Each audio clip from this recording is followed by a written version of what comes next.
Well, folks, today we got a bevy of news to bring to you, all about Nintendo. Of course, that's what we do around here. All of this is pretty much really, really good updates, besides one story. And that one story deals with the fact that we now have some evidence that Nintendo is going to be dealing with some RAM price increasing in the future. This does not, of course, mean that they're necessarily going to be raising the price of Switch 2, but it is just some factual evidence showing it is something that they are going to have to deal with at some point, even if they decide to eat the losses on it. And it does go to show why the stock has had a little bit of that downtrend going. A lot of it actually related to the presumption of how hard this could end up hitting Nintendo's profit margins. That being said, folks, we have a bunch of really good stories going on, including the fact that we're on a road to 200,000 subscribers. And it begins by getting to 162,000. So, hey, if you guys are enjoying the content and you want to catch more of it, I would appreciate if you go down below and subscribe. Also, folks, hey, we got a new giveaway going on. We're going to be running until the month of May. We're going to be giving away, yes, folks, another Nintendo Switch 2. So, hey, maybe it's your second Switch 2, maybe it's for a family member, or maybe you just don't have one. I get it. It's expensive, and we're in a really weird economy right now. That being said, folks, you can enter down in the pinned comment or the description. And for all the people wondering about the other giveaways, we're almost done. I almost have all the winners. We've had to redraw and redraw a billion times. Just keep in mind, folks, that when you possibly win, the email is going to be coming from giveaway@nintendoprime.net. So we've had a lot of issues getting prior winners confirmed, but we're slowly chipping away at the list. And as soon as the list is complete, everything will be published publicly. I am aiming to get all the former giveaway winners handed out this week by Friday. All right, that being said, folks, let's go ahead and dive right in to our very first story. And this comes straight from Bethesda. Thank you to everyone who has already jumped in to explore the Commonwealth on Switch 2. In addition to our current 60 FPS, 40 FPS modes, we're adding the following updates. And guys, this has to do with, of course, Fallout 4. So, it has a 60 FPS mode, a 40 FPS, and there's actually a 30 FPS mode as well on Switch 2. Well, they actually do not have DLSS support yet or additional stability improvements. They are planning to add this in the future. This should do things like make the 60 FPS mode look even better. That runs at 1080p and 720p respectively between dot and handheld mode. So being able to use DLSS, maybe they can get that bumped up to 1440 or possibly even 4K in dot mode and obviously 1080p in handheld and have it look really, really good.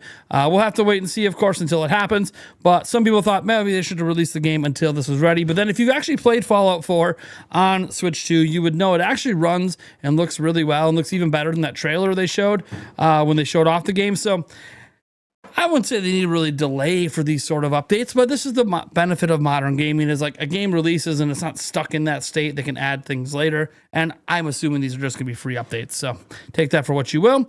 That being said, the game runs just fine at launch and people are perfectly happy with it as is. This just makes things a little better.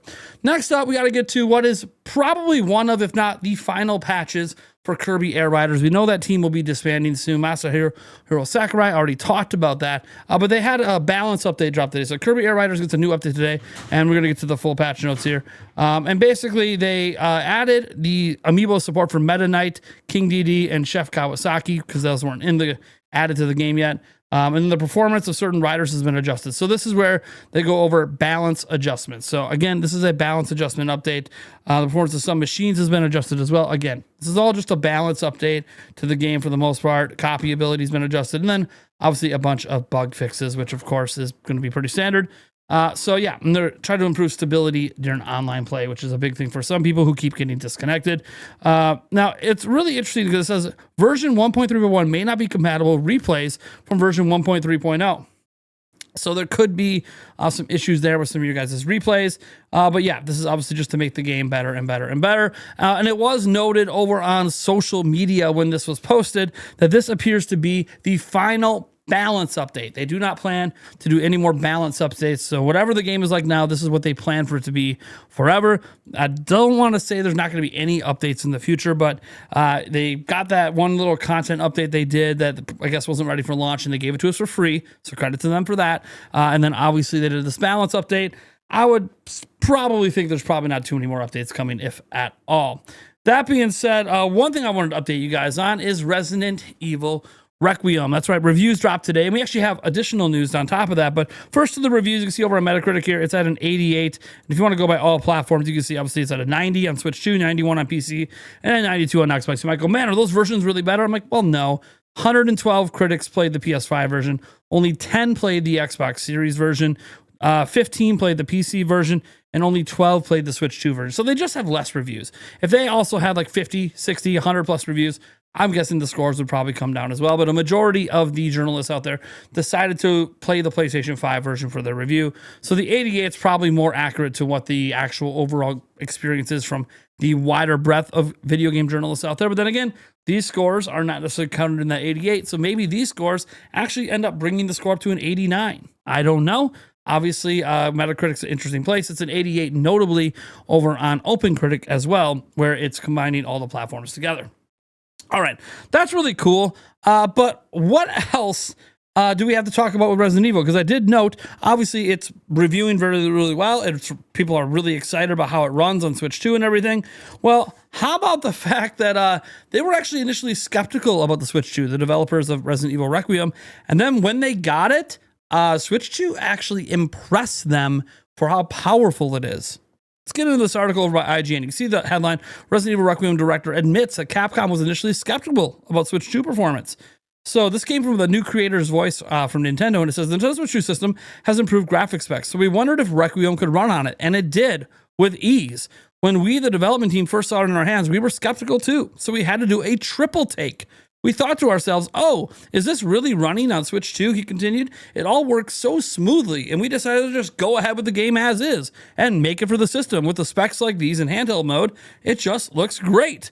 And it talks about how it's been a really long time since they put a new Resident Evil game on a Nintendo platform the same day as other platforms. So hopefully that this will give people who don't normally play Resident Evil a chance to try it out. I would be happy if these people could realize things like this. So this is what Resident Evil is like as a game, or this is what's interesting about it. So yeah, that's kind of the big thing to go over from the creator's voice, and what IGN has here is just talking about this idea that Capcom's actually been really impressed across the board with the performance of Switch 2. They expected less, and so having it overperform their expectations is obviously something you like to hear from major third-party partners.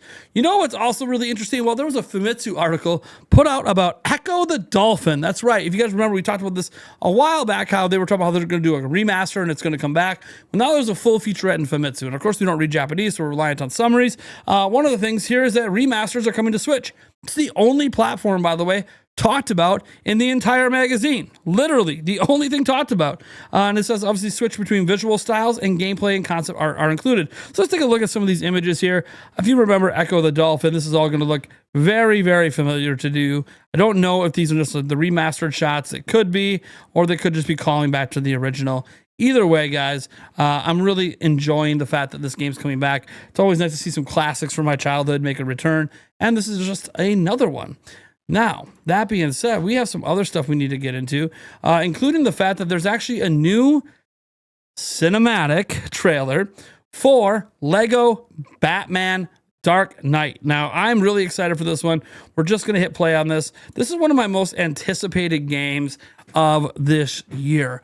Everything about this game has looked fantastic from the very beginning. It's not the same sort of Batman character they've been using with Lego for a bit. This is specifically the Dark Knight Batman, and it's done a great job so far at really selling itself as an amazing experience. Now, Lego games can be hit and miss, although Skywalker Saga, I would say, was a massive hit with me. And this is like another one following that ilk where they're taking the source material seriously, obviously throwing in their Lego charm and jokes and all of that. But obviously, in this case here, we're literally watching the Joker do his thing here. So I'm really excited for this game in particular. And look, day one, there's no real question here. If my game buy-in freezes over by then, that's what's going to be happening. You guys can check out the full trailer if you want down in the description. Put a link to the article as well. We got it from. Shout out to Go Nintendo for bringing it to our attention. And now we got to shout out IGN a little bit because they got a brand new trailer of Hey, 007 First Light, which, a reminder, comes out on May 27th, day and date on Switch 2 with the other platforms. And you can just see here that this game has looked good the whole time. I've always enjoyed James Bond, but it doesn't really feel like we get really, really good Bond games often. I mean, yeah, we had GoldenEye, and there was a couple other ones that were okay along the way, but so many James Bond games are undercooked and underdelivered. And this one's really interesting because it's getting away from the movie material per se, kind of doing its own story with its own James Bond character, doing their own thing. And I really think that's the right direction to go if you're going to make James Bond games, especially now that they're in like a transition period between they're done with Daniel Craig and moving on to a different Bond. I think this makes a lot of sense. Hey, you know what? Let's just do our own thing. I'm a little skeptical on this game because it is made by the same team who made Hitman. And if you love Hitman, you're not skeptical. But like me, Hitman has been kind of missed for me for a while. But everything they show about this game looks like it's doing all the things that I don't like about Hitman, but do like about video games in general. And obviously here, they're in this trailer, they're focused on Bama, however you say his name, who is being played by Lenny Kravitz. So look, I'm just really thrilled that this game looks really good. I'm so glad it's coming to Switch 2. Obviously, I hope it performs well on Switch 2, and I hope this game reviews well because I really, really want a really good James Bond game. I think all of us really want one. So shout out to IGN for getting an exclusive trailer for their next fest. There's about a minute and a half more of that trailer if you guys want to go check it out. Another trailer that dropped today, and we've been getting a lot of this because the game isn't too far away. We're talking about March 13th here, is Monster Hunter Stories 3. They dropped a new trailer today. They dropped actually technically a new trailer over the weekend as well, along with like a 13-minute deep dive. This is a kind of like a shorter version of that deep dive as you're going to see here, about 4 minutes long. And I got to say, like, Monster Hunter Stories 3 looks really, really good on Switch 2. They have a free demo you can download, and a lot of people have been like taking screenshots from it and being like, Pokemon Company, why can't you make something that looks like this? Well, one, this is a completely different art direction than Pokemon does, so we got to start with that. And two, obviously, completely different development teams with completely different priorities. Obviously, Pokemon being this massive IP, not that Monster Hunter isn't big, but Monster Hunter is not Pokemon, right? So I do really think this game has a chance to appeal to a lot of people who maybe didn't even play the first two. And I want to note the way Stories games works, you don't really need to play the prior ones to enjoy the current. They're kind of their own little self-contained story. Of course, there might be some references you don't get, as is typical in the Monster Hunter world and really any of the video game IP out there, right? There's always references. Like if you haven't played every single Mario movie, you're not going to get all the references that are going to be in the Mario Galaxy movie coming up, right? So yeah, that doesn't mean the movie can't be enjoyable on its own. And this is going to be perfectly enjoyable as well on its own. And again, everything about this game just looks so damn good. And yeah, I think it's launching on Switch 2 before it comes anywhere else. So yeah, really excited for this one. Makes me really excited for the future of Monster Hunter on Switch 2. We all know that there's been stuff out there about Wilds potentially coming over. That's coming over, then I'm all set. I think that means we'll just end up getting all Monster Hunter games moving forward and hopefully get them all day and date. Again, we'll link to that trailer down below if you want to catch the whole thing. We're not going to do like a deep dive examination because I'm not a Monster Hunter expert. A lot of these games we're not doing deep dives on the trailers are just because I'm not an expert, but I just want to share to you these things are out there. They're happening. And now we got to get to an interesting one from Jeff Grubb, of all people. I don't want to talk for him. I'm going to let him talk for himself. Bloodborne just does not seem like it's going to happen. Demon's Souls, that one, obviously, that feels like water under the bridge between those two. So, yeah, why not put that on PC? You already remade it. And Gran Turismo is a weird one. Bizarre. I heard recently that Gran Turismo was running on the Switch 2. I don't think it's going to come to the Switch 2, but I heard it was running on the Switch 2. So it's like, man, that's weird. Okay, cool, but just put it on PC then. Like, if you're considering Switch 2, obviously PC must be a no-brainer. Still not on the PC. Weird. So yeah, Gran Turismo 7, he said he knows that PlayStation got it running on Switch 2. Now, this does not mean a Switch 2 version is coming. It's actually really common for companies to like try to run games on certain platforms. Sometimes to test out that platform, other times to test out their game engines and see how well they work. So he's not saying Gran Turismo 7 is coming to Switch 2, but he does know that it's apparently been running on Switch 2. It's a rumor, of course. This does not mean you should expect the game, but it does mean that they're kind of in this interesting situation where if Sony is going to go multi-platform with it, then why not? Sony could have also just doing some preliminary testing for their own handheld just to see how Switch 2 runs in comparison to their own handheld that they are apparently working on behind the scenes. Lots of reasons this could be going on. You guys let me know what you think down below. And we're going to get to our last story here. This is the one that, you know, is unfortunate and shows that Nintendo will be directly impacted by the RAM shortages. Not that we ever thought they wouldn't be. This is a very reliable person. He's just quoting articles and stuff here. But let's just let's just read some of this here. So it says LMAO, Samsung asked for 100%, thinking they'd negotiate down to 60 with Apple, but Apple just immediately agreed. So Samsung's DS division plans to push through with its price hike stance, despite being part of the same corporate family. It has already shifted from long-term agreements, which again, that's what Nintendo usually operates on, to quarterly contracts with MX to maximize profitability. Apple, MX's smartphone rival, has also been confirmed to have secured DS's LPDDR5X for the iPhone 17 series. That is the same RAM chips Switch 2 uses at double the previous price.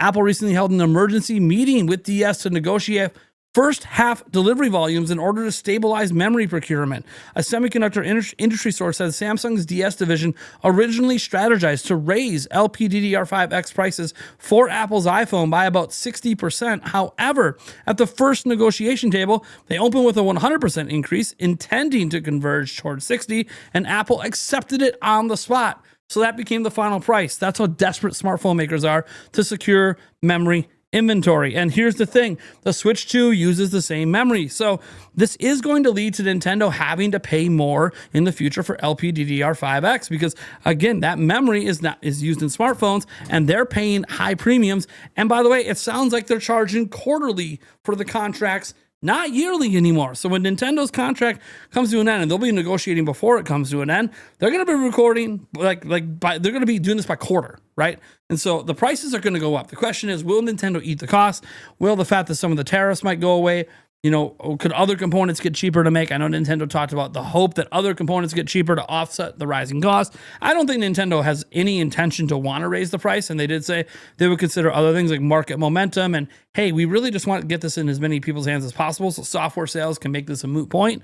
But they're not at that point yet. So it is something that has probably led to Nintendo stock going down. I wouldn't be surprised if it went down more today. I didn't bother to check because I don't follow Nintendo stock every day like some people do. But yeah, I do think that this is a really, really interesting thing. And I'm curious if what you guys think is going to happen. Do you guys think that Nintendo might feel like they need to raise the price of Switch 2 later this year? Or do you feel like they're just going to eat those costs? And even though the smartphones are coming in hot and they're nervous, like, you know, Apple not even attempting to negotiate because they're nervous about procurement, Nintendo's on a much smaller scale than Apple. So they might have to pay even higher premiums because they're going to be taking manufacturing away from some of these bigger players at the table.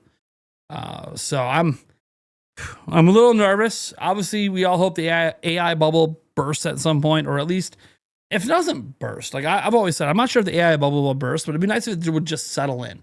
Like, instead of it popping and everything crashes, how about we just settle in and just stay somewhere and there's the growth stops and it just stabilizes? Because once the market stabilizes, that also can help stabilize the price points of everything as well. You don't need everything to crash and burn for things to get better. Like that's not the only path to that. It is a path some people think will happen, but time will tell. All right, guys, I'm Nathaniel Robojans from Nintendo Prime. Hope you guys decided to join us tonight on the Nin10 Byte podcast, baby, because got a killer show for you tonight. We got special guest Super Metal Dave 64, and I believe appearing for maybe the second time on the Nin10 Byte, or maybe the first time on the Nin10 Byte podcast, because it's been years. We're talking to Zach from Switchforce tonight. We're going to be going over the state of the video game industry, the state of Switch 2, Pokemon Presents, in terms of like predictions for it, and talking Gen 10. So it's going to be a good time. Otherwise, I'll catch you guys, I don't know, tomorrow, next video and the next live stream.